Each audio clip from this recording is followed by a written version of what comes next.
Hallelujah. South Africa and the United States are heading for a snotklap.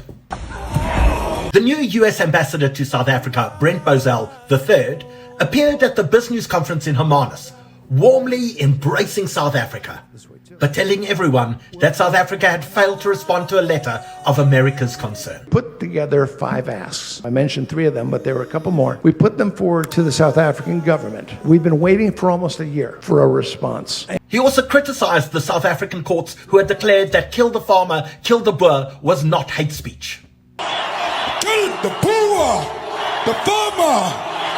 Kill the poor, the farmer. Sorry, I don't care what your courts say. It's hate speech. No society anywhere should ever allow for someone to call for the death of a fellow citizen.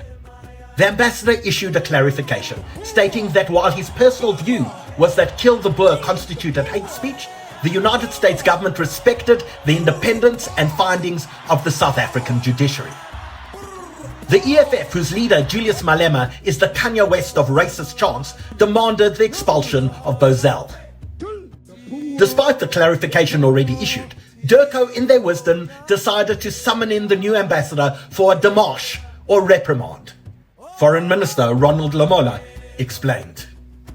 With regards to our US relations, the Department of International Relations and Cooperation has noted recent public remarks made by the United States Ambassador to South Africa. In this regard, we have called in the Ambassador of the United States, Ambassador Bozeli, to explain his undiplomatic remarks. How Lamola and the press manifested an apology from the embassy tweet is the work of delusional magicians.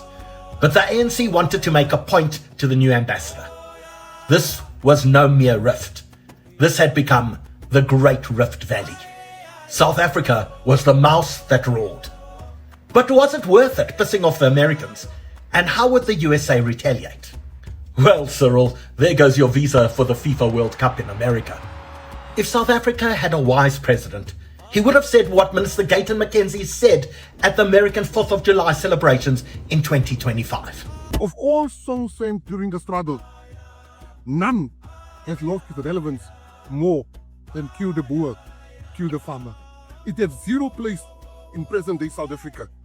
Instead of being relegated to the dustbin, it was found by politicians with proximity to the dustbin of politics, and is now being used to resurrect hate and division.